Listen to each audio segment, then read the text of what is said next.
Hello my dear wrong number. രചന മഹൽശ്രീ. അവതരണം ഷാവുൽ മലയിൽ. എഡിറ്റിംഗ് ഫൈസൽ സി എന്ന് ഊഞ്ഞേരി. ഒരു വെള്ളിയാഴ്ച രാവിലെ പ്രകൃതി പോലും ഉണർന്നു വരുന്നതേയുള്ളൂ.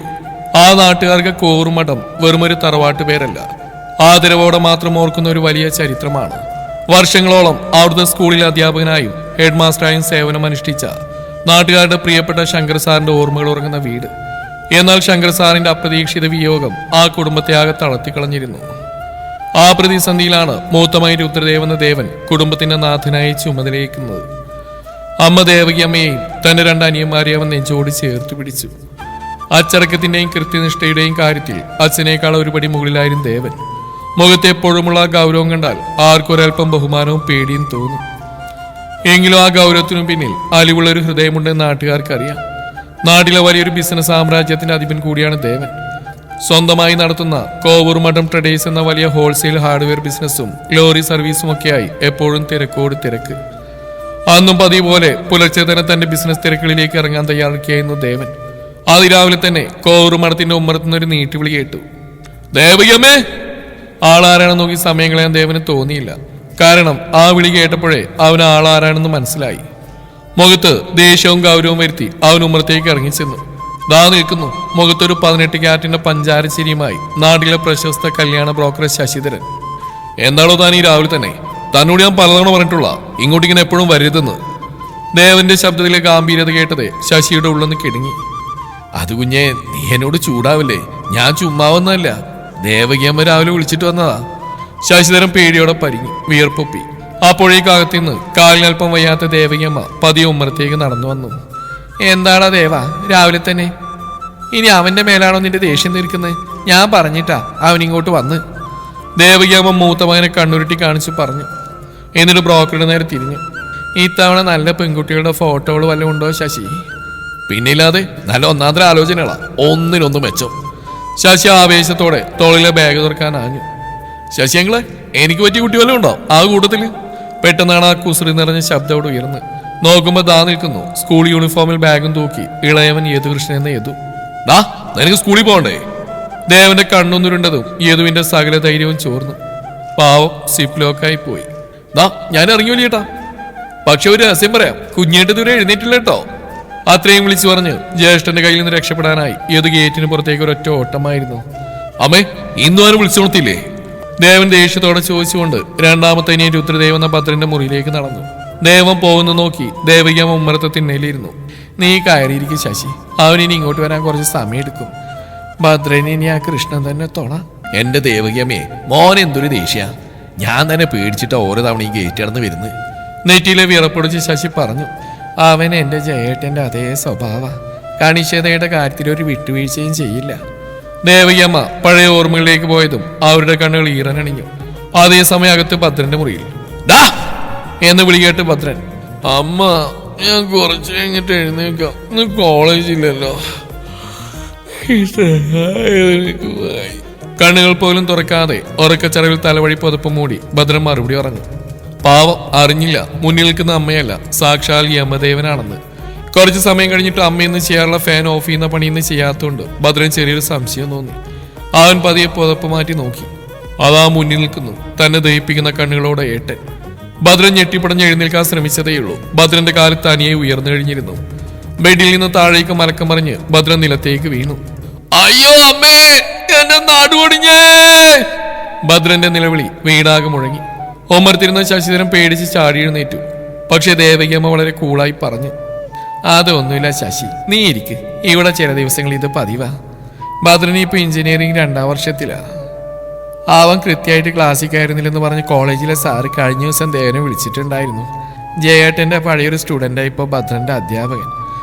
ആ ഒരു ദേഷ്യത്തിലായിരുന്നു ദേവൻ. പോരാത്തതിന് രാവിലെ എഴുന്നേൽക്കാൻ കാണിച്ച മടിയും കൂടിയായപ്പോൾ ദേവൻ അവനെ കട്ടിൽ നിന്ന് താഴെയിട്ടു. ആ ഒരൊറ്റ ചവിട്ടിൽ തന്നെ ഭദ്രൻ സ്വയം അറിയാതെ മിനിറ്റുകൾക്കകം ഫ്രഷായി. മേശപ്പുറത്തിരുന്ന പുസ്തകം തുറന്ന് പഠിക്കാനിരുന്നു. അനിയം പഠിക്കാനിരുന്നെന്ന് ഉറപ്പുവരുത്തി ദേവൻ ചുണ്ടിലൊരു ചെറിയ പുഞ്ചിരിയോടെ ഉമ്മറത്തേക്ക് ഇറങ്ങി വന്നു. ദേവനെ കണ്ടതും ശശിധരൻ വീണ്ടും പരിങ്ങാൻ തുടങ്ങി. ഞാനിന്ന് ഇറങ്ങട്ടെ ദേവികമ്മേ? ദേവന്റെ കനത്ത നോട്ടം കണ്ടപ്പോൾ തന്നെ ശശി പതിയെ സീറ്റിൽ നിന്ന് എഴുന്നേറ്റു. ഞാൻ ഇറങ്ങുമമ്മേ എന്ന് പറഞ്ഞ് ദേവൻ തന്റെ ബൈക്ക് സ്റ്റാർട്ട് ചെയ്ത് കവലയിലേക്ക് പാഞ്ഞുപോയി. അവൻ ഗേറ്റ് കടന്നു ശശിധരൻ നെഞ്ചിൽ കൈവച്ചൊരു ദീർഘനിശ്വാസം വിട്ടു. ഹാവു, ഇനി സമാധാനമായിട്ട് പറയാം. ദേവകിയമ്മേ, ഈ ഫോട്ടോയുള്ള കുട്ടിക്ക് നല്ല ജോലിയുണ്ട്, എറണാകുളത്ത് IT കമ്പനിയിലാ. ഇത് വേണ്ട ശശി. ദേവകിയമ്മ ഫോട്ടോ തിരികെ നൽകി. നിനക്കറിയാലോ, ഒരു നാടൻ പെൺകുട്ടിയെ മതിയെന്നാ ദേവന്റെ നിർബന്ധം. നീ പോയിട്ട് അങ്ങനെ ഒരു കൊച്ചിനെ കണ്ടുപിടിക്കാൻ നോക്ക്. ദേവകിയമ്മ ഒരു നെടുവീർപ്പോടെ അകത്തേക്ക് നടന്നു. അപ്പോഴേക്കും നടുവും തിരുമ്മിയും ഭദ്രനോട് വന്നിട്ടുണ്ടായിരുന്നു. അവനെ കണ്ടതും ദേവകിയമ്മയുടെ മുഖത്ത് ദേഷ്യം ഇരച്ചു കയറി. ഇരിക്കടാ, നല്ല സുഖമായിട്ട് വന്നിരിക്കും. നിനക്കിപ്പോ പഠിക്കാൻ വയ്യല്ലോ അല്ലേ? കുര്യൻ സാർ ഇന്നലെ നിന്റെ ഏട്ടനെ വിളിച്ച് പരാതി പറഞ്ഞിട്ടുണ്ട്, നീ കൃത്യമായിട്ട് ക്ലാസ്സിൽ കയറുന്നില്ലെന്ന്. നിനക്കൊക്കെ നല്ല വരാൻ വേണ്ടിയാ അവൻ സ്വന്തം ജോലിയും കളഞ്ഞ് ബിസിനസ് എന്ന് പറഞ്ഞ് ഇറങ്ങിയത്. ഇനിയെങ്കിലും ആ ഉത്തരവാദിത്വം നിനക്ക് ഉണ്ടായ കൊള്ളാം. ദേവകിയമ്മ കയ്യിൽ നിന്ന് തുണി കൊണ്ട് ഭദ്രനെ തോളിനിട്ടൊന്ന് കൊടുത്തു. അമ്മയുടെ വഴക്ക് കേട്ട് ഭദ്രൻ പതിയെ എഴുന്നേറ്റ് ദേവകിയമ്മയുടെ അരികിലേക്ക് ചെന്നു. ഇന്ന് ഏട്ടനയാളെ വിരട്ടിവിട്ടല്ലേ അമ്മേ? ഭദ്രൻ ഒരു ചെറിയ ചിരിയോടെ ചോദിച്ചു. എന്നിട്ട് അമ്മയുടെ തോളിൽ കൈവച്ച് പറഞ്ഞു, അമ്മ വിഷമിക്കണ്ട. ഏട്ടൻ പുറമേക്ക് ദേഷിക്കാനാണെങ്കിലും നമ്മളുള്ള സ്നേഹം എനിക്കറിയാം. കഴിഞ്ഞ സെമസ്റ്ററിൽ ഞാൻ ഡിസ്റ്റിങ്ഷനോടെ പാസ്സായത് പോലും ഏട്ടൻ ഈ കണിശതയും പേടിയുള്ളതുകൊണ്ടാ. ഞാൻ ഇനി കോളേജ് കട്ടിയില്ല, സത്യം. അവന്റെ മാറ്റം കണ്ടപ്പോൾ ദേവകിയമ്മയുടെ ദേഷ്യം പമ്പ കിടന്നു. അവരകത്തുനിന്ന് ഒരു കുപ്പി കുഴമ്പെടുത്തുകൊണ്ട് വന്ന് അവന്റെ കയ്യിലേക്ക് കൊടുത്തു. ആ, ഇറങ്ങാൻ നേരം അവൻ നിന്റെ നടുവിന് പുറട്ട് ഏൽപ്പിച്ചു പോയതാ ഇത്. ദേവകിയമ്മ പറഞ്ഞപ്പോൾ രണ്ടുപേരുടെയും മുഖത്തൊരു ആശ്വാസച്ചിരി വിരിഞ്ഞു. സമയമേറെ വൈകിയതിനാൽ ദേവൻ നല്ല ദേഷ്യത്തിൽ വേഗത്തിലാണ് ബൈക്ക് ഓടിച്ചിരുന്നത്. വഴിയിലെ വളവുകൾ തിരിഞ്ഞ് മെയിൻ റോഡിലേക്ക് കടക്കുന്നതിനിടയിലാണ് പോക്കറ്റിൽ നിന്ന് ഫോൺ നിർത്താതെ ബെല്ലടിക്കാൻ തുടങ്ങിയത്. ബൈക്ക് റോഡരിയിലേക്ക് ഒതുക്കി നിർത്തി കരിപ്പോടാൻ ഫോൺ എടുത്ത് നോക്കി. ഡിസ്പ്ലേയിൽ ഒരു പുതിയ നമ്പർ. ഹലോ. ദേവന്റെ ശബ്ദത്തിൽ ആ നാടൻ ഗാംഭീര്യവും ദേഷ്യവും ഉണ്ടായിരുന്നു. പക്ഷെ അപ്പുറത്തു നിന്ന് വന്ന് അവനൊട്ടും പ്രതീക്ഷിക്കാതെ ഒരു പെൺശബ്ദമായിരുന്നു. വളരെ കടുപ്പത്തിൽ, ഒരു ദാക്ഷിണ്യവുമില്ലാതെ അവളങ്ങ് കാച്ചുകയാ. ഹലോ, നീ ഒരു മനുഷ്യനാണല്ലോ. ഞാൻ രാവിലെ തൊട്ട് വിളിക്കുന്നു. എന്റെ കല്യാണ പെണ്ണിന്റെ മേക്കപ്പ് ബോക്സ് കൊണ്ട് നീ എവിടെ പോയി കിടക്കുക ചേട്ടാ? കോവൂർ മഠത്തിൽ രുദ്രദേവനോട് ഇത്രയും ധൈര്യത്തിൽ ഡാ എന്ന് വിളിച്ച് സംസാരിക്കാൻ ഈ നാട്ടിലാരും ഇതുവരെ തുനിഞ്ഞിട്ടില്ല. അപ്പോഴാണ് ദേവന് കാര്യം മനസ്സിലായത്. ഇത് ജയൻ എന്ന പേരുള്ള ഏതോ മേക്കപ്പ് മാന് പകരം തനിക്ക് വന്ന റോങ് നമ്പറാണ്. രാവിലത്തെ കലിപ്പിൽ നിന്ന് ദേവൻ അങ്ങനെ പെട്ടെന്ന് വിട്ടുകൊടുക്കാൻ ഉദ്ദേശിച്ചില്ല. അവൻ ശബ്ദം ചെറുതായി ഒന്ന് മാറ്റി നല്ല പരിഭ്രമം അഭിനയിച്ചുകൊണ്ട് പറഞ്ഞു, അത് മോളെ, ജേട്ടൻ സാധനങ്ങളൊക്കെ എടുത്ത് അങ്ങോട്ട് വരികയായിരുന്നു. പക്ഷെ നിർഭാഗ്യം എന്ന് പറയട്ടെ, വഴിയിൽ വെച്ച് വണ്ടിയുടെ ടയറങ്ങ് പഞ്ചറായി. പോരാത്തീന് ആ മേക്കപ്പ് ബോക്സ് കണ്ടിട്ട് ലൈസൻസിലാ സ്വർണ്ണക്കടത്ത് നടത്തുന്നതാണ് സംശയം തോന്നി പോലീസ് ആ നേരെ സ്റ്റേഷനിലേക്ക് കൊണ്ടുപോയി. മോളെ, എന്ത് ചേട്ടാ, നീ എന്റെ ജീവനോട് കൊലക്കൊടുക്കോ? ഇന്ന് എന്റെ സ്വന്തം ചേച്ചിയുടെ കല്യാണയുടെ പാവി. അപ്പുറത്ത് പെൺകുട്ടിയെ കരച്ചിലിന്റെ വക്കിലെത്തി കഴിഞ്ഞിരുന്നു. അപ്പുറത്തെ വെപ്രാളം കണ്ട ദേവന് ചിരി പൊട്ടി. അവൻ കഷ്ടപ്പെട്ടതൊക്കെ അടിച്ചു പിടിച്ചുകൊണ്ട് വീണ്ടും ശബ്ദം മാറ്റി സംസാരിച്ചു. അതുകൊണ്ട് മോളെ, നീ ഒട്ടും ടെൻഷൻ അടിക്കണ്ട. സമയങ്ങളാണ്, നീ വേഗം പോയി ആ വധുവിന്റെ മുഖത്ത് കുറച്ച് ചന്ദനവും മഞ്ഞളൊക്കെ തേച്ച് അങ്ങോട്ട് അഡ്ജസ്റ്റ് ചെയ്യാൻ പറ. ജേട്ടൻ ഇപ്പൊ പോലീസ് കേസൊക്കെ ഒതുക്കി തീർത്ത് അങ്ങോട്ട് വരുന്നുണ്ട്. ഡാ പറട്ടെ ചേട്ടാ, നീ തീർന്നടാ, തീർന്നു. ആൾ ദേഷ്യം കൊണ്ട് ഫോണിലൂടെ നിലവിളിച്ചുകൊണ്ട് ഒരൊറ്റ കട്ടി. ഫോൺ കട്ടായി. ഫോൺ കട്ടായതും ദേവൻ ബൈക്കിന്റെ ഹാൻഡിലേക്ക് തലവെച്ച് പൊട്ടി പൊട്ടി ചിരിച്ചു. രാവിലെ മുതൽ മനസ്സിലുണ്ടായിരുന്ന ദേഷ്യവും അനിയന്റെ കോളേജ് പ്രശ്നവുമെല്ലാം ആ ഒറ്റ ഫോൺ കോളോടെ എങ്ങോ പോയി മറഞ്ഞു. അന്ന് രാത്രി വീട്ടിലെത്തിയപ്പോഴും ദേവന്റെ മുഖത്ത് ആ പഴയ കലിപ്പ് മാറിയിരുന്നു. പതിവില്ലാത്ത ഈ മാറ്റം കണ്ട് എല്ലാവരും അത്ഭുതപ്പെട്ട് നിൽക്കുമ്പോഴാണ് ഉണ്ണാനിരിക്കുന്നതിനിടയിൽ ദേവൻ രാവിലെ നടന്ന ആ വലിയ റോങ് നമ്പർ തമാശ എല്ലാവരോടുമായി പങ്കുവെച്ച്. അതുവരെ ദേവനെ പേടിച്ച് ജീവിച്ചിരുന്ന ഭദ്രൻ യദുവിനും അത് കേട്ട് ചിരിയടക്കാൻ കഴിഞ്ഞില്ല. അപ്പൊ വലിയേട്ടൻ എന്നൊരാൾ ഡാ പരട്ടാന്നൊക്കെ വിളിച്ചല്ലേ? ദൈവമേ, ഇതൊക്കെ കേൾക്കാൻ എനിക്ക് ഭാഗ്യമുണ്ടായല്ലോ. യദു പ്ലേറ്റിലേക്ക് ചോറ് വിളമ്പുന്നതിനിടയിൽ കൗണ്ടർ അടിച്ചു. ഡാ. ദേവൻ കണ്ണുരുട്ടിയതും അവൻ പപ്പടം കടിക്കുന്ന ശബ്ദം പോലും കേൾപ്പിക്കാതെ അടങ്ങിയിരുന്നു. എങ്കിലും ഭദ്രനും യദുവും പരസ്പരം നോക്കി വീണ്ടും ചിരിച്ചുകൊണ്ടിരുന്നു. നാളെ ഞായറാഴ്ചയല്ലേ, ഞാൻ കടയിലേക്ക് പോകുന്നില്ല, ഇവിടെ കാണും. കൈ കഴുകുന്നതിൽ ദേവൻ പറഞ്ഞു കേട്ടപ്പോൾ ദേവകിയമ്മയുടെ മനസ്സൊന്ന് നിറഞ്ഞു. എപ്പോഴും തിരക്കളിൽ മാത്രം ജീവിക്കുന്ന മകൻ ഒരു ദിവസം തങ്ങൾക്കൊപ്പം ചെലവഴിക്കാൻ പോകുന്ന സന്തോഷം അവരുടെ മുഖത്ത് തെളിഞ്ഞു കണ്ടു. പിറ്റേന്ന് ഞായറാഴ്ച കോവൂർ മഠത്തിൽ പതിവില്ലാതെ എല്ലാവരും കുറച്ചുകൂടി സമാധാനത്തോടെ ഉറങ്ങിയായിരുന്നു. എന്നാൽ അതിരാവിലെ തന്നെ ദേവന്റെ ഫോൺ ആ തറവാടിന്റെ ശാന്തത തകർത്തുകൊണ്ട് ഉച്ചത്തിൽ റിങ് ചെയ്യാൻ തുടങ്ങി. നല്ല ഉറക്കത്തിലായിരുന്ന ദേവൻ കലിപ്പോടെയും ഉറക്കച്ചടവോടെയും ഫോൺ എടുത്ത് ചെവിയിലേക്ക് വെച്ചു. അവൻ ഹലോ എന്ന് പറയുന്നതിന് മുമ്പ് തന്നെ അപ്പുറത്തൊരു കനത്ത് വിളിയുയർന്നു. എടോ താൻ! ആ ഒരൊറ്റ ശബ്ദം കേട്ടതും ദേവന്റെ ഉറക്കമെല്ലാം പമ്പ കടന്നു. അവൻ ചാടി എഴുന്നേറ്റ് കട്ടിലിരുന്നു. ആരടി നീ? ദേവന്റെ ശബ്ദത്തിൽ സിംഹഗർജനം മുഴങ്ങി. താൻ ആരാണെന്നോ? ഇന്നലെ എന്നോട് എന്തൊക്കെയോ തളോട് താൻ പറഞ്ഞുണ്ടാക്കിയത്. വണ്ടി പഞ്ചറായി, പോലീസ് പിടിച്ചു, വധുവിന്റെ മുഖത്ത് ചന്ദനവും മഞ്ഞളും തേക്കാൻ. ആ പരട്ട ജയൻ കൃത്യസമയത്ത് അവിടെ എത്തിയതുകൊണ്ട് എന്റെ ചേച്ചിയുടെ കല്യാണം നടന്നു. പക്ഷെ താൻ ഇല്ലാത്ത പറഞ്ഞു തന്നുകൊണ്ട് ഇവിടെ ഉണ്ടായ പ്രശ്നങ്ങൾ എന്താണെന്ന് തനിക്കറിയോടോ? അതും പോരായിട്ട് എല്ലാവരിൽ നിന്നല്ലേ എനിക്ക് കണക്കിന് കിട്ടി. അപ്പുറത്തുനിന്ന പെൺകുട്ടി ഒട്ടും വിട്ടുകൊടുക്കാതെ കളിപ്പിൽ കത്തിക്കയറുകയാണ്. ദേവന്റെ ഈഗോ അങ്ങ് വാനോളം ഉയർന്നു. എടോ, ഒരാളെ ഫോണിൽ വിളിക്കുമ്പോ ആദ്യം അത് ആരാണ്, നമ്പര് മാറിയതാണെന്ന് ആദ്യം നോക്കണം. എന്നിട്ട് വേണം വായി തോന്നിയെല്ലാം വിളിച്ചു പോവാൻ, കേട്ടോടി? താൻ ആരെയാണോ എടിയെന്ന് വിളിക്കുന്നത്? ഒരു പെൺകുട്ടിയോട് മാനായിട്ട് ഇങ്ങനെ സംസാരിക്കാൻ തനിക്ക് അറിയില്ല മിസ്റ്റർ? രാവിലെ തന്നെ മനുഷ്യന്റെ ഉറക്കം കളഞ്ഞു. ഇന്നലെ എടാ പോടാന്ന് വിളിച്ച നിന്നെ പോലെയുള്ള അഹങ്കാരികളോട് എനിക്ക് ഇങ്ങനെയൊക്കെ സംസാരിക്കാൻ പറ്റൂ. ദേവനും വിട്ടുകൊടുത്തില്ല. നമ്പര് മാറി വിളിച്ച് എന്റെ ഭാഗത്തുണ്ടായ തെറ്റ് തന്നെയാ. പക്ഷെ അതിന്റെ പേരിൽ എന്നെ പറ്റിച്ച് നിന്നെ ഞാൻ വെറുതെ ഇടുന്ന് കരുതിയോ? തന്റെ ഈ അഹങ്കാരം ഈഗോ ഉണ്ടല്ലോ, അത് ഞാൻ ഈ ഫോണിലൂടെ തന്നെ തീർത്തരാം, നോയിക്കോ നീ. വെല്ലുവിളിച്ചുകൊണ്ട് അവൾ ദേഷ്യത്തോടെ ഫോൺ കട്ട് ചെയ്തു. ഫോൺ സ്ക്രീനിലേക്ക് നോക്കി ദേവൻ പല്ലടിച്ച് നിൽക്കുമ്പോഴാണ് വാതിലിന്റെ മറവിൽ നിന്ന് 2 തലകൾ പതിയെ പുറത്തേക്ക് നീണ്ടത്. ഭദ്രനും യദു. വലിയേട്ട നല്ല അടിപൊളി മൂഡിലാണെന്ന് മനസ്സിലാക്കി അവർ പതിയെ ചോദിച്ചു, എന്താ വലിയേട്ടാ, ആ റോങ് നമ്പറുകാരി വീണ്ടും സീനാക്കിയോ? യദുവിന്റെ മൊത്തം ഒരു കുസൃതി ചിരി വിരിഞ്ഞു. നാട്ടിൽ അവനോട് ഇങ്ങനെ കട്ടക്കട്ട വെല്ലുവിളിക്കാൻ ഇതുവരെ ആൺകുട്ടി പോലും ധൈര്യപ്പെട്ടിട്ടില്ല. അപ്പോഴാണ് ഒരു പെണ്ണ് വന്ന് ഫോണിലൂടെ വെല്ലുവിളിക്കുന്നത്. ഒരു ഭ്രാന്തി പെണ്ണ്, അവളെ നീ ഫോണിലൂടെ തോൽപ്പിക്കത്രേ, നോക്കാം ആരാരെ തോൽപ്പിക്കുന്നു. ദേവൻ ദേഷ്യത്തോടെ തോർത്തുമെടുത്ത് ബാത്റൂമിലേക്ക് നടന്നു. വലിയേട്ടൻ പോയതും ഭദ്രൻ യദുവിന്റെ തോളിൽ തട്ടി. നമ്മുടെ ഹിറ്റ്ലർ വലിയേട്ടന് ഒത്തൊരു എതിരാളി വന്നിട്ടുണ്ട് കേട്ടോ, ഇനി കളി മാറും. രണ്ടുപേരും പരസ്പരം നോക്കി കള്ളച്ചിരി ഇരിച്ചു. ദിവസങ്ങൾ കുറച്ച് കടന്നുപോയി. ബിസിനസ് തിരക്കുകൾക്കിടയിൽ ദേവനും ആ റോങ് നമ്പർ വഴക്കുമൊക്കെ പതിയെ മറന്നു തുടങ്ങിയിരുന്നു. അങ്ങനെ ഒരു ദിവസം വൈകുന്നേരം കടയിലെ തിരക്കുകളെല്ലാം ഒടുങ്ങി കണക്കുകളെല്ലാം കൃത്യമായി നോക്കി തീർത്ത് ദേവൻ തന്റെ കസേരയിലേക്ക് അല്പം തളർച്ചയോടെ ചാരി ഇരിക്കുകയായിരുന്നു. അപ്പോഴാണ് മേശപ്പുറത്തിരുന്ന അവന്റെ ഫോൺ വീണ്ടും ആ പഴയ അൺനോൺ നമ്പറിൽ നിന്നും റിങ് ചെയ്യാൻ തുടങ്ങിയത്. ഡിസ്പ്ലേയിൽ ആ നമ്പർ കണ്ടതും ദേവന്റെ പുരികങ്ങൾ ചുളിഞ്ഞു. ഇവൾ അടുത്ത പണിയായിട്ട് വീണ്ടും ഇറങ്ങിയതാവും എന്ന് കരുതി മനസ്സിൽ കലിപ്പ് നിറച്ച് അവൻ പതിയെ ഫോൺ ചെവിയോട് അടുപ്പിച്ചു. ഹലോ. ദേവന്റെ ശബ്ദത്തിൽ പതിവ് ഗാംഭീര്യമുണ്ടായിരുന്നു. പക്ഷെ അപ്പുറത്ത് നിന്ന് അവൻ പ്രതീക്ഷ പോലെയുള്ള വെല്ലുവിളികളോ ദേഷ്യമൊന്നും ആയിരുന്നില്ല. തികച്ചും ശാന്തമായ ഒരു മഞ്ഞുതുള്ളി വീഴുന്ന പോലെയുള്ള ഒരു സോറി. അതീവ ശാന്തതയോടെയുള്ള ആ ഒരു വാക്ക് കേട്ടതും ദേവന് ഉള്ളിലൊന്ന് ഞെട്ടി. അവന്റെ ഉള്ളിലെ ദേഷ്യമെല്ലാം ഇങ്ങോ പോയി മറഞ്ഞു. ചേട്ടാ, എനിക്ക് വലിയൊരു തെറ്റുപറ്റി. I am really sorry. എൻ്റെ ഒരു ഫ്രണ്ട് വേറെ നമ്പറിൽ നിന്ന് വിളിച്ച് എന്നെ പറ്റിക്കാണെന്ന് ഞാൻ അന്ന് കരുതിയത്. അവനോടുള്ള ദേഷ്യത്തിലാണ് ഞാനന്ന് അത്രയൊക്കെ മോശമായിട്ട് ചേട്ടനോട് സംസാരിച്ച്. ഇന്നലെ അവന് നേരിട്ട് കണ്ടപ്പോഴാണ് ശരിക്കും എനിക്ക് കാര്യം മനസ്സിലായത്. ഞാൻ കാരണം ചേട്ടന് ഒരുപാട് വിഷമമായില്ലേ? ശരിക്കും ക്ഷമിക്കണം കേട്ടോ. അപ്പുറത്തുനിന്ന് അവൾ വളരെ സങ്കടത്തോടെ കുറ്റബോധത്തോടെ പറഞ്ഞു നിർത്തി. ജീവിതത്തിൽ ആദ്യമായിട്ടാണ് ഒരു പെൺകുട്ടിയുടെ ഇത്രയും എളിമയുള്ള മനോഹരമായ സംസാരം അവൻ കേൾക്കുന്നത്. നാട്ടുകാരെയും അനിയന്മാരെയും എപ്പോഴും ഗൗരവക്കാരനായി പേടിപ്പിച്ചിരുന്ന രുദ്രദേവിന്റെ കരിങ്കല്ല് പോലെയുള്ള മനസ്സ് ആ ഒരു സോറിയിൽ പതിയെ ഉരുകി ശാന്തമായി. അവനറിയാതെ തന്നെ അവന്റെ മുഖത്തൊരു ചെറിയ പുഞ്ചിരി വിരിഞ്ഞു. ഏയ്, അത് സാരിലിടും. അന്ന് ഞാനും കുറച്ച് ദേഷ്യത്തിലായിരുന്നു. ഞാനും അങ്ങനെ സംസാരിക്കാൻ പാടില്ലായിരുന്നു. ദേവൻ തന്റെ ജീവിതത്തിൽ ആദ്യമായി ഒരു പെൺകുട്ടിയോട് വളരെ മൃദുവായി സ്നേഹത്തോടെ സംസാരിച്ചു. ആ ഒരൊറ്റ സോറിൽ തുടങ്ങിയ ആ ബന്ധം പിന്നീട് കാറ്റിൽ പറന്നടക്കുന്ന ഒരു പ്രണയച്ചെപ്പായി മാറി. ആ പെൺകുട്ടി ഒരു തനി വായാടിയായിരുന്നു. വണ്ടിയിലെ റേഡിയോ ഓൺ ചെയ്ത പോലെ അവൾ സംസാരിച്ചുകൊണ്ടേയിരിക്കും. അവളുടെ ആ നിഷ്കളങ്കമായ ചോദ്യങ്ങളും പൊട്ടിച്ചിരിക്കുന്ന നാടൻ തമാശകളും കേട്ടു തുടങ്ങിയതോടെ ദേവന്റെ ജീവിതം തന്നെ മാറി മറിഞ്ഞു. പകൽ മുഴുവൻ കടയിലെ തിരക്കുകളിലും ഹാർഡ്വെയർ കണക്കിലും മുഴുകിയിരിക്കുമ്പോഴും അവന്റെ ഉള്ളിൽ അവൾക്കായി ഒരു കാത്തിരിപ്പുണ്ടായിരുന്നു. വൈകുന്നേരം ജനാലക്കപ്പുറം സന്ധ്യാസൂര്യൻ ചുവന്നു തുടുക്കുമ്പോൾ മേശപ്പുറത്തിരിക്കുന്ന ഫോണൊന്ന് മിന്നിയാൽ മതി. കോവൂർ മണത്തിൽ ആ ഗൗരവക്കാരൻ സിംഹത്തിന്റെ ചുണ്ടിൽ ഒരു മാസ്മരിക പുഞ്ചിരി വിരിയും. എങ്കിലും ഒരൊറ്റ നിബന്ധന ഇരുവർക്കിടയിൽ ഉണ്ടായിരുന്നുള്ളൂ. പരസ്പരം പേരോ നാടോ ചോദിക്കരുത്. ഒരജ്ഞാത കൂട്ടുകാരനായി ആകാശത്തിലെ ഏതോ 2 നക്ഷത്രങ്ങളെ പോലെ അകലെയിരുന്ന് സംസാരിക്കുന്നില്ലായിരുന്നു അവർക്ക് താല്പര്യം. പക്ഷെ ഒരു ദിവസം അവൾക്ക് അടുത്ത വാശി പിടിച്ചു. ഇത്രയൊക്കെ സംസാരിച്ചിട്ടും തന്റെ പേര് പോലും പറയില്ലെന്ന് വെച്ചാൽ അത് വലിയ അന്യായം മിസ്റ്റർ. പറഞ്ഞില്ലെങ്കിൽ ഞാൻ വിളിക്കില്ല. അവളുടെ ആ പിണക്കം മാറ്റാനൊടുവിൽ ദേവൻ തന്റെ പേര് പകുതി മാത്രം വെളിപ്പെടുത്തി. ദേവൻ. ദേവൻ കൊള്ളാം, നല്ല നാടൻ പേര്. അപ്പുറത്തുനിന്നൊരു മനോഹരമായ ചിരി കേട്ടു. അങ്ങനെ ഒരു സുന്ദരമായ ദിവസം മുതൽ അവളുടെ ആ വിളി പതിയെ ദേവേട്ടനെന്നായി മാറി തുടങ്ങി. ആകാശത്ത് പെയ്യാൻ നിൽക്കുന്ന ആതിരമഴ പോലെ ആ വിളി ദേവന്റെ കാതുകളിൽ വന്ന് പതിക്കുമ്പോൾ അവൻ സ്വയം മറന്നുപോയിരുന്നു.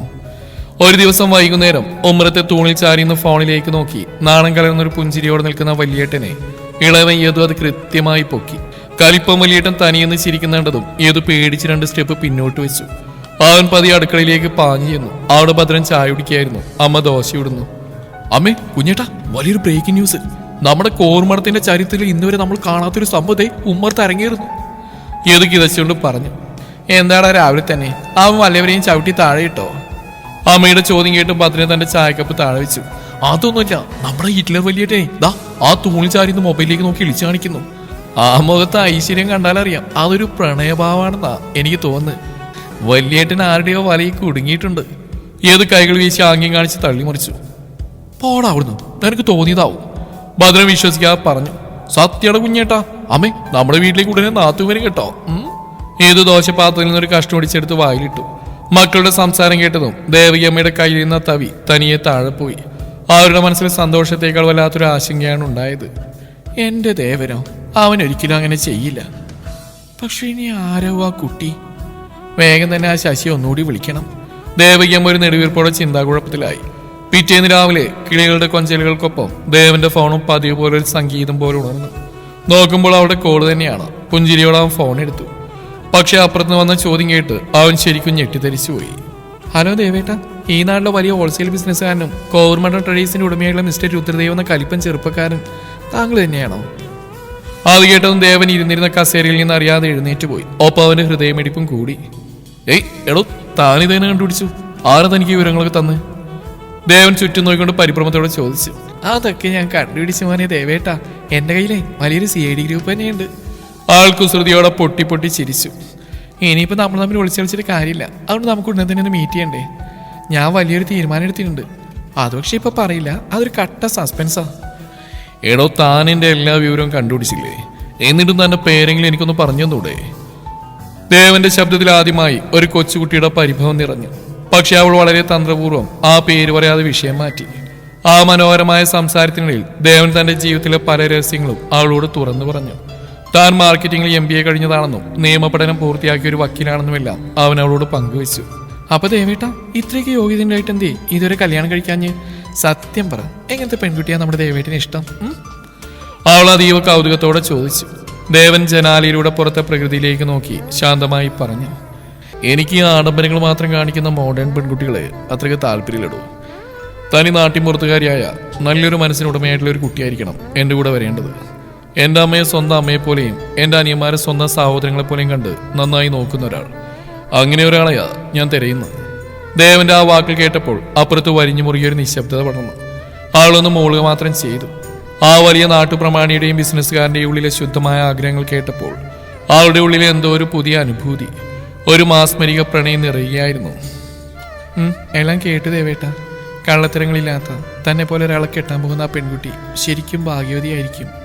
എന്തായാലും ഒന്ന് ഉറപ്പിച്ചു, അടുത്തൊരു മാസത്തിനുള്ളിൽ നമ്മൾ നേരിൽ കാണാം. ദേവന്റെ മറുപടി കാത്തിൽക്കാതെ അവൾ ഫോൺ കട്ട് ചെയ്തു. പക്ഷെ ആ കട്ടിങ്ങിൽ ഒരു പ്രത്യേക മധുരമുണ്ടായിരുന്നു. ഒരു മാസത്തെ ആ കാത്തിരിപ്പ് ദേവന്റെ ജീവിതത്തിലെ ഏറ്റവും മനോഹരമായ നാളുകളാവാൻ പോവുകയായിരുന്നു. അടുത്തൊരു മാസത്തിനുള്ളിൽ നമ്മൾ കാണും. അവളുടെ അവസാന വാക്കുകൾ ഫോൺ കട്ടായിട്ടും ദേവന്റെ കാതുകളിൽ മുഴങ്ങിക്കൊണ്ടേയിരുന്നു.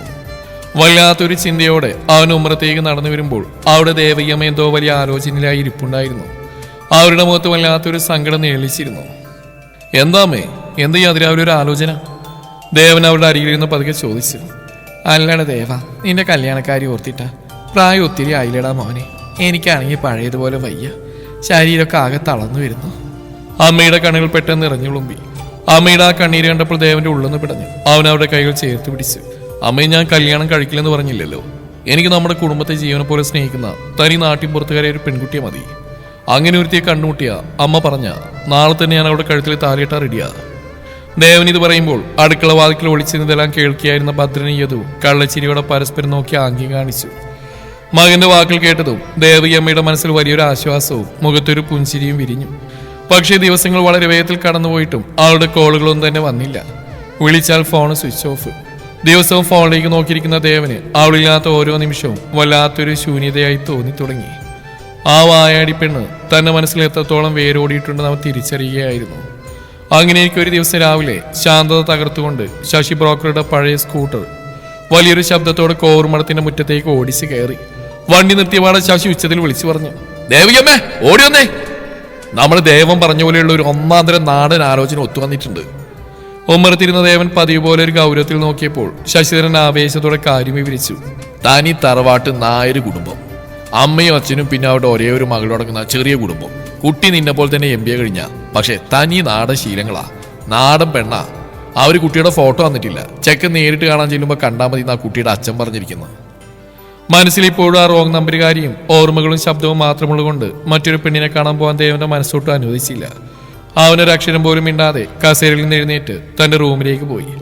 പക്ഷെ അന്ന് വൈകുന്നേരം ഊണുമേശയിൽ വെച്ച് ദേവികമ്മ വീണ്ടും പഴയ കാര്യങ്ങൾ പറഞ്ഞ് കണ്ണീർ വാർത്തപ്പോൾ അമ്മയുടെ ആഗ്രഹത്തിന് മുമ്പിൽ ആ കഠിന ഹൃദയനായ രുദ്രദേവന് കീഴടങ്ങേണ്ടി വന്നു. അവന് ദീർഘശ്വാസമെടുത്ത് അമ്മയെ നോക്കി തലയാട്ടി. ശരി അമ്മേ, അമ്മയ്ക്ക് അത്രയും നിർബന്ധമാണെങ്കിൽ ഞാൻ ആ കുട്ടിയൊന്ന് പോയി കാണാം. അമ്മ വിഷമിക്കാതിരുന്നാൽ മതി. വലിയേട്ടന്റെ ആ സമ്മതം കേട്ടതും തറവാട്ടിൽ വീണ്ടും കല്യാണമേളത്തിന്റെ ഒരു പ്രതീക്ഷ ഉണർന്നു. പക്ഷേ ദേവന്റെ മനസ്സിൽ അപ്പോഴും ഒരൊറ്റ ചോദ്യം മാത്രമേ ഉണ്ടായിരുന്നുള്ളൂ. നീ എവിടെയാണ് പെണ്ണേ? ദേവൻ ആലോചനകളിൽ മുഴുകിയിരിക്കുകയാണ്. ഭദ്രൻ പതിയെ അങ്ങോട്ട് വന്നു. അമ്മേ, വലിയേട്ടാ, നാളെ എന്റെ കുറച്ച് കോളേജ് ഫ്രണ്ട്സ് ഈ വീട്ടിലേക്ക് വരുന്നുണ്ട്. ഏകദേശം 10 പേരോളം കാണും. ഇത്തവണ ഞങ്ങളുടെ ആ ഒത്തിച്ചേരൽ ഇവിടെ വെച്ചങ്ങ് തീരുമാനിച്ചു. ദേവൻ അതിനെക്കുറിച്ചൊന്നും എതിർത്ത് പറഞ്ഞില്ല. പെണ്ണ് കാണലിന്റെ ആലോചനയിൽപ്പെട്ട് അസ്വസ്ഥമായിരിക്കുന്ന അവന്റെ മനസ്സിന് നാളത്തെ ആ ബഹളം ഒരു ചെറിയ ആശ്വാസമായിരിക്കുമെന്ന് അവൻ കരുതി. അടുത്ത ദിവസം രാവിലെ 10 മണിയോടെ ഭദ്രന്റെ സുഹൃത്തുക്കൾ ഒരു വലിയ സംഘമായി തന്നെ കോർമഠത്തിന്റെ പടികൾ കയറി വന്നു. ആൺകുട്ടികളുടെയും പെൺകുട്ടികളുടെയും കൂട്ടച്ചിരിയും സംസാരം കൊണ്ട് അതുവരെ നിശബ്ദമായിരുന്ന ആ തറവാട് പെട്ടെന്ന് തന്നെ സജീവമായി മാറി. തന്റെ മുറിയിൽ നിന്ന് ഷർട്ടിന്റെ ബട്ടൺസ് ഇട്ടുകൊണ്ട് പതിവ് ഗൗരവത്തോടെ ദേവൻ ഹാളിലേക്ക് ഇറങ്ങി വന്നു. അതേസമയം മുറ്റന്നൊരു പെൺകുട്ടി കയ്യിലൊരു ബാഗുമായി വളരെ സാവധാന ഹാളിലേക്ക് കടന്നു വന്നു. ചുവപ്പ് നിറത്തിലുള്ള ഒരു നാടൻ ചുരിദാറണിഞ്ഞ് ഇടുപ്പോളം വരുന്ന കാർക്കൂന്നിൽ ഒതുക്കി വെച്ച് യാതൊരുവിധ ആഡംബരങ്ങളുമില്ലാത്ത ലളിതമായ വേഷത്തിൽ അവൾ അങ്ങോട്ട് കയറി വന്നപ്പോൾ എല്ലാവരുടെയും ശ്രദ്ധ അവിടെ നേരെ തിരിഞ്ഞു. ഒരു നിമിഷം ആ ഹാള് മുഴുവൻ അവളുടെ ആ നാടൻ ഭംഗിയിൽ നിശ്ചലമായതുപോലെ തോന്നി. ദേ വന്നല്ലോ നമ്മുടെ ദേവൂട്ടിയമ്മ, ഭദ്രൻ ആവേശത്തോടെ വിളിച്ചു പറഞ്ഞു. ദേവൻ ഹാളിലേക്ക് പൂർണ്ണമായിട്ട് ഇറങ്ങി വന്നു. അവളുടെ മറുപടി ശബ്ദം അവന്റെ കാതുകളിൽ വന്ന് പതിച്ചു. എന്താ ഭദ്ര, ഞാൻ വരാൻ കുറച്ച് വൈകിയോ? ട്രെയിൻ അല്പം ലേറ്റ് ആയിരുന്നു. ആ ശബ്ദം കേട്ടും ദേവന്റെ ചുടുകൾ തനിയെ നിന്നുപോയി. നെഞ്ചിലൊരു കനത്ത മിന്നൽ പിണർ പോലെ എന്തോന്ന് വന്ന് തറച്ച പോലെ അവന് തോന്നി. അവൻ ഞെട്ടിലോടെ വിറക്കുന്ന മനസ്സോടെ തിരിഞ്ഞ പെൺകുട്ടിയുടെ മുഖത്തേക്ക് നോക്കി. ദൈവമേ, ഈ ശബ്ദം!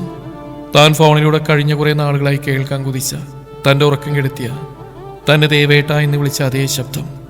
ദേവന്റെ കണ്ണുകൾ അത്ഭുതം കൊണ്ടും വിസ്മയം കൊണ്ടും വിടർന്നു. അവൻ ശ്വാസമടക്കി അവളെ തന്നെ നോക്കി നിന്നുപോയി. അപ്പോഴേക്കും ഭദ്രൻ അവളെ ദേവന് പരിചയപ്പെടുത്താൻ തുടങ്ങിയിരുന്നു. ഏട്ടാ, ഇതാണ് വേദുട്ടി, എന്റെ കോളേജിൽ സീനിയറായിരുന്നു. കഴിഞ്ഞ ആഴ്ച എറണാകുളത്ത് ഒരു വലിയ IT കമ്പനിയിൽ ജോലി കിട്ടിയത്. വേദിക പതുക്കെ ദേവനെ നോക്കി. പക്ഷെ അവളിൽ ദേവനോട് യാതൊരു മുൻപരിചയവുമില്ലാത്ത തികച്ചും അപരിചിതമായ ഒരു ഭാവമായിരുന്നു ഉണ്ടായിരുന്നത്. ഹായ്, ഞാൻ വേദിക. അവൾ വളരെ പക്വതയോടെ മനോഹരമായ ഒരു പുഞ്ചിരിയോടെ പറഞ്ഞു. ദേവനൊരു കരിങ്കല്ല് പോലെ അവിടെ തറഞ്ഞു നിന്നുപോയി. തന്റെ മുന്നിൽ ഈ നിൽക്കുന്നത് താൻ ദിവസങ്ങളായി നെഞ്ചിലേറ്റിക്കൊണ്ട് നടക്കുന്ന അജ്ഞാത പെൺകുട്ടിയാണോ അതോ തോന്നലാണോ എന്ന ചിന്ത അവന് വല്ലാതെ വേട്ടയാടി. ആ കരിപ്പൻ രുദ്രദേവന് മറുപടിയായി ഒന്ന് മൂളാൻ മാത്രമേ അപ്പോൾ കഴിഞ്ഞുള്ളൂ. മനസ്സിലെ പരിഭ്രമം പുറത്തു കാണിക്കാതിരിക്കാൻ അവൻ വേഗത്തിൽ ഉമ്മറത്തേക്ക് നടന്ന് മുറ്റത്തേക്ക് ഇറങ്ങി. അവളുടെ ആ മധുര ശബ്ദം അപ്പോഴും അവന്റെ ഉള്ളിൽ ഒരു കൊടുങ്കാറ്റായി വീശിയടിക്കുന്നുണ്ടായിരുന്നു. ആളിൽ നിന്ന് വേഗത്തിൽ പുറത്തേക്ക് ഇറങ്ങിയ ദേവൻ ഉമ്മറത്തെ തണുത്ത തിണ്ണയിൽ വന്ന് ആ വലിയ തറവാട്ട് തൂണിൽ ചാരി നിന്നു. അവന് നെഞ്ചിരിപ്പ് ഇപ്പോഴും സാധാരണ നിലയിലായിരുന്നില്ല. മനസ്സിൽ ചോദ്യങ്ങളുടെ ഒരു വലിയ കൊടുങ്കാറ്റ് തന്നെയായിരുന്നു വീശിയടിച്ചത്. ഇവൾ തന്നെയാണോ അത്, അതോ വെറും ശബ്ദ സാദൃശ്യം തോന്നിയതാണോ? പക്ഷേ ഈ ശബ്ദം എനിക്കൊരിക്കലും മാറിപ്പോവില്ല. അത്രമേൽ എൻ്റെ ഹൃദയത്തിൽ പതിഞ്ഞതാണത്. അവനറിയാതെ തന്നെ പോക്കറ്റിൽ നിന്ന് ഫോൺ എടുത്ത് ആ പഴയ നമ്പറിലേക്കൊന്ന് വിളിക്കാനാഞ്ഞു, ഒന്ന് ഉറപ്പിക്കാൻ. ആ മധുര ശബ്ദം ഈ മുന്നിൽ കണ്ട പെൺകുട്ടിയുടെ തന്നെയാണോ എന്ന് തിരിച്ചറിയാൻ. പക്ഷെ അവൻ പെട്ടെന്ന് തോർത്ത് ഫോൺ തിരികെ പോക്കറ്റിലിട്ടു. ഭദ്രന്റെ കൂട്ടുകാരെല്ലാം കൂടി ഹാളിൽ നിന്ന് സംസാരിക്കുന്നതിന്റെയും ഉറക്കെ ചിരിക്കുന്നതിന്റെയും ശബ്ദം പുറത്തേക്ക് അലയടിക്കുന്നുണ്ടായിരുന്നു. ആ ബഹളങ്ങൾക്കിടയിലും വേദിയുടെ ആ പ്രത്യേക ചിരി കേൾക്കുമ്പോൾ ദേവന്റെ ഉള്ളിൽ എന്തോ ഒരു കാന്തിക ശബ്ദം പോലെ വന്ന് തറയ്ക്കുന്നുണ്ടായിരുന്നു.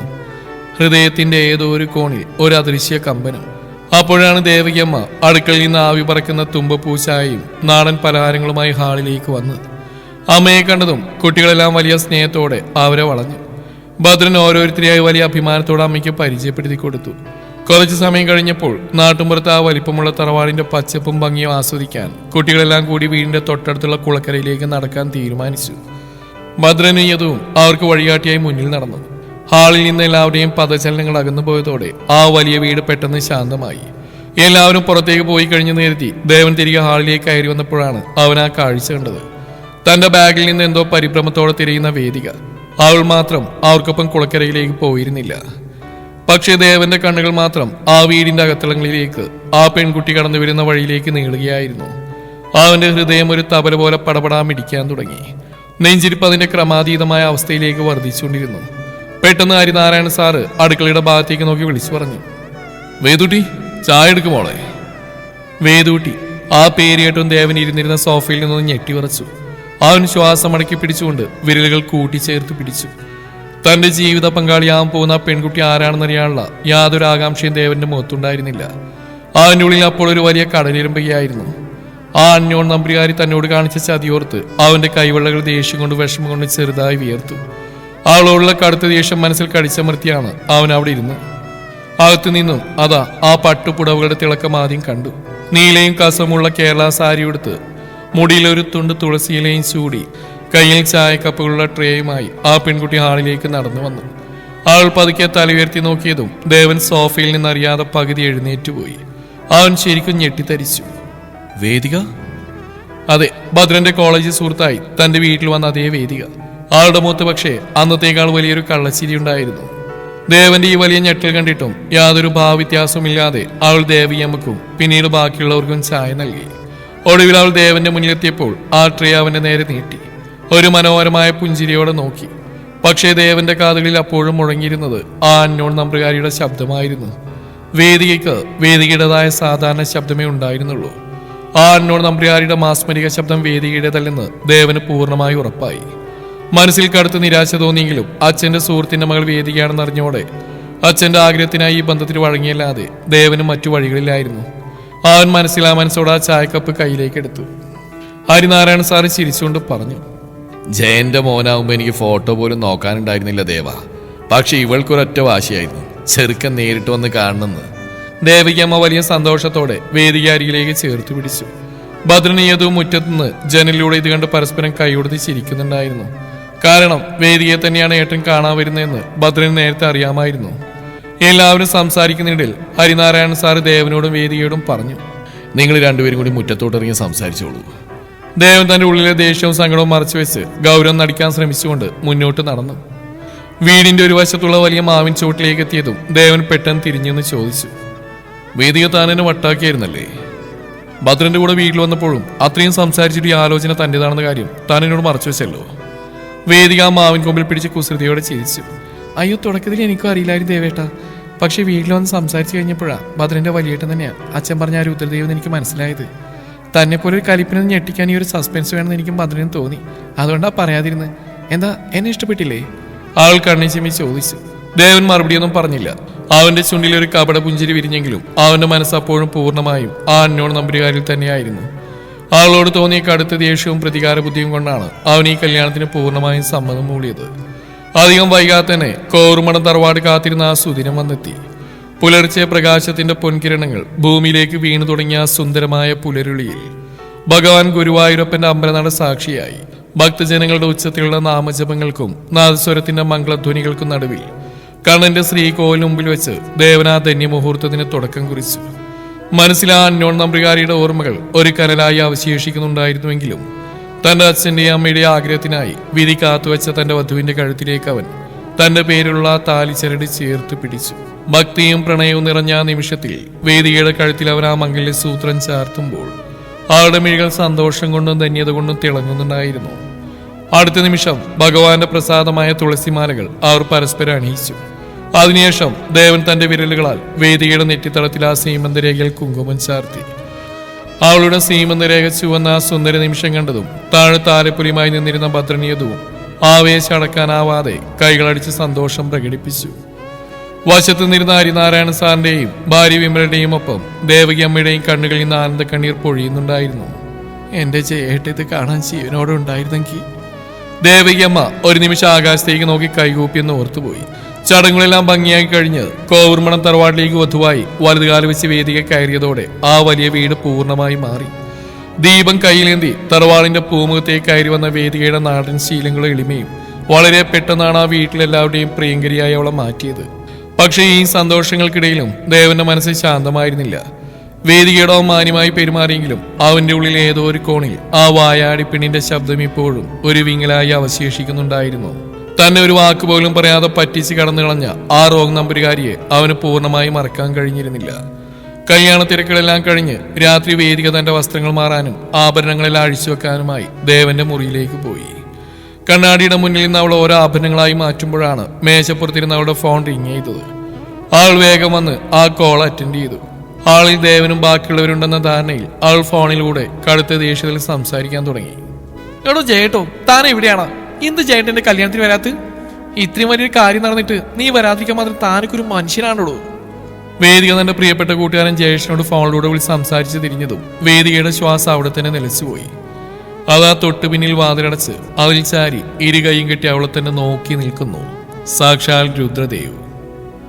ദൈവമേ, സസ്പെൻസ് പാതി വഴിയിൽ പൊളിഞ്ഞല്ലോ. അവൾ സ്വയം ഉള്ളിൽ പറഞ്ഞു. മുഖത്തൊരു അടിയന്തര പുഞ്ചിരി വരുത്താൻ അവൾ ശ്രമിച്ചെങ്കിലും ദേവന്റെ മുഖം വല്ലാതെ വലിഞ്ഞു മുറുകിയിരുന്നു. അവന്റെ സർവ്വ നിയന്ത്രണവും നഷ്ടപ്പെട്ട അവസ്ഥയിലായിരുന്നു അവൻ. അവന്റെ കണ്ണുകൾ ദേഷ്യം കൊണ്ട് ചുവന്നിരുന്നു. വേദികൾക്ക് ഒരു നിമിഷം അവന്റെ ആ ഭാവം കണ്ട് ശരിക്കും ഭയം തോന്നി. അവൾ വേഗം ഫോൺ കട്ട് ചെയ്ത് പുറകോട്ട് മാറി. ദേവേട്ട, അത് പിന്നെ വിക്കി അവൾ കൈകൾ കൂപ്പി പറയാൻ തുടങ്ങി. ഞാൻ ദേവേണ്ണ വല്ലാതെ പറ്റിക്കാൻ വേണ്ടി ചെയ്തൊന്നല്ല. ഒരു ചെറിയ സസ്പെൻസ്, അത് മാത്രം ഞാൻ ഉദ്ദേശിച്ചു. പ്ലീസ് എന്നെ തല്ലരുത്. അവൾ പേടിയോടെ കണ്ണുകൾ ഇറുക്കി അടച്ചു. പക്ഷെ ദേവനൊന്നും മിണ്ടിയില്ല. അവൻ മൗനമായി അവിടെ ആ പേടിയും പരിഭ്രമവും ആസ്വദിക്കുകയായിരുന്നു. അവന്റെ ഉള്ളിൽ അന്നോന്നും പ്രകാരമുള്ള ദേഷ്യമെല്ലാം ആ ഒരൊറ്റ നിമിഷം കൊണ്ട് പ്രണയത്തിന്റെ വലിയൊരു കടലായി മാറി മറിഞ്ഞു. താൻ തിരഞ്ഞ പ്രണയം തന്റെ മുന്നിൽ താലിയാർത്തി നിൽക്കുന്നു എന്നറിഞ്ഞ നിമിഷം അവന്റെ ചുണ്ടിൽ ആരും കാണാത്ത ഒരു കള്ളക്കുസൃതി പുഞ്ചിരി വിരിഞ്ഞു. അവൻ സാവധാനം കനത്ത ചുവടുകളോടെ അവളുടെ അടുത്തേക്ക് നടന്നു. വേദിക ശരിക്കും ഞെട്ടിപ്പോയി. അവൾ പ്രതീക്ഷിച്ച വലിയൊരു ചീത്തവിളിയോ അടിയൊക്കെയായിരുന്നു. പക്ഷെ ദേവന്റെ പെട്ടെന്നുള്ള ആ ഭാവമാറ്റം, ആ കണ്ണുകളിലെ കടുത്ത പ്രണയം അവളിലെ പെണ്ണിനെ ഒന്ന് ഉണർത്തുന്നതായിരുന്നു. അവൻ അവളുടെ തൊട്ടടുത്തെത്തി. അവളുടെ ആ പേടിയോടെയുള്ള ശ്വാസചലനങ്ങൾ അവന്റെ നെഞ്ചിൽ വന്ന് തട്ടുന്നുണ്ടായിരുന്നു. ദേവൻ പതുക്കെ അവളുടെ കൈകൾ പിടിച്ചു തന്നിലേക്ക് അല്പം കൂടി ചേർത്ത് നിർത്തി. അതെ, ഫോണിലൂടെ തീർക്കാൻ പറ്റാത്ത അഹങ്കാരം ഇനി ഞാൻ ജീവിതകാലം മുഴുവൻ കൂടിയിരുന്ന് തീർത്തന്നാ മതിയോ? ദേവൻ അവളുടെ കാതോരം തികച്ചും പ്രണയാർദ്രമായി ചോദിച്ചതും അവന്റെ ചൂട് ശ്വാസം കാതുകളിൽ പതിച്ചതും വേദികയുടെ ശരീരം ഒന്ന് വിറച്ചു. അവൾ പതുക്കെ തലയുയർത്തി അവന്റെ കണ്ണുകളിലേക്ക് നോക്കി. ആ കരിങ്കണ്ണുകളിൽ ഇപ്പോൾ ദേഷ്യത്തിന്റെ ഒരു തരിമ്പ് പോലും ഇല്ലായിരുന്നു. പകരം തന്നോടുള്ള അടക്കാനാവാത്ത പ്രണയം മാത്രമാണ് അവൾ കണ്ടത്. ഞാൻ തോറ്റെന്ന് ദേവേട്ട, വേദിക നാണത്തോടെ പതിഞ്ഞ ശബ്ദത്തിൽ പറഞ്ഞു. ദേവൻ അവിടെ ആ ചുവന്നു തൊടുത്ത കവിളുകളിൽ തന്റെ കൈകൾ ചേർത്ത് പിടിച്ചു. ജനാലക്കപ്പുറം ആകാശത്ത് വെള്ളി നിലാവ് ആ വലിയ മുറിയിലേക്ക് അരിച്ചെത്തുന്നുണ്ടായിരുന്നു. മുല്ലപ്പൂക്കളുടെ സുഗന്ധം ആ രാത്രിയെ കൂടുതൽ മാസ്മരികമാക്കി മാറ്റി. എന്നെ ഇത്രയും നാൾ കാത്തിരിപ്പിച്ച് ശ്വാസം മുട്ടിച്ചതിന് ഒരു പിഴയുണ്ട് മോളെ ദേവികേ. ദേവനൊരു കള്ളച്ചിരിയോടെ അവളുടെ മുഖത്തേക്ക് മുഖം അടുപ്പിച്ചു. എന്താ പിഴ? വേദികയുടെ നെഞ്ചിൽ പോലെ ആ കൂടി. ആളവന്റെ ഷർട്ടിന്റെ കോളിൽ മുറുകെ പിടിച്ചു. ഇനി ഈ ദേവന്റെ നെഞ്ചിൽ നിനക്ക് മോചനമില്ല. ഈ ആയുസ് മുഴുവൻ നീ ഇവിടെ ഇങ്ങനെ ഒതുങ്ങി കൂടിക്കോളണം. അതും പറഞ്ഞ് ദേവൻ അവളെ കൈകൾ കോരിയെടുത്ത് കട്ടിലേക്ക് കിടത്തി. അവളുടെ കണ്ണുകളിൽ പ്രണയത്തിന്റെ തിളക്കം നോക്കി പുഞ്ചിരിച്ചുകൊണ്ട് അവൻ ജനാലയിലെ നീലത്തിരശീലകൾ പതിയെ വലിച്ചിട്ടു. ആ മുറിയിലെ മങ്ങിയ വെളിച്ചത്തിൽ നാദസ്വരത്തിന്റെ മംഗളധ്വനികൾ അപ്പോഴും കാതിൽ മുഴങ്ങുമ്പോൾ അവർ രണ്ടുപേരും തങ്ങളുടെ പുതിയ ജീവിതത്തിലേക്ക്, ആ സുന്ദരമായ പ്രണയ ജീവിതത്തിലേക്ക് ഒന്നിച്ച് ചുവടുവെച്ചു. അങ്ങനെ റോങ് നമ്പറിലൂടെ കോർമടത്തിൽ ആ കലിപ്പൻ രുദ്രദേവന്റെ മനസ്സിലേക്ക് കയറിക്കൂടി ആ വായാടി പെണ്ണ് ഒടുവിൽ റൈറ്റ് നമ്പറായി അവന്റെ ജീവിതത്തിന്റെ പാതിയായി മാറിക്കഴിഞ്ഞിരുന്നു. തറവാടിന്റെ ഉമ്മറത്ത് അപ്പോഴും ആതിര മഴ പെയ്യുന്നുണ്ടായിരുന്നു, രണ്ടു മനസ്സുകളെയും ഒന്നിപ്പിച്ചുകൊണ്ട്.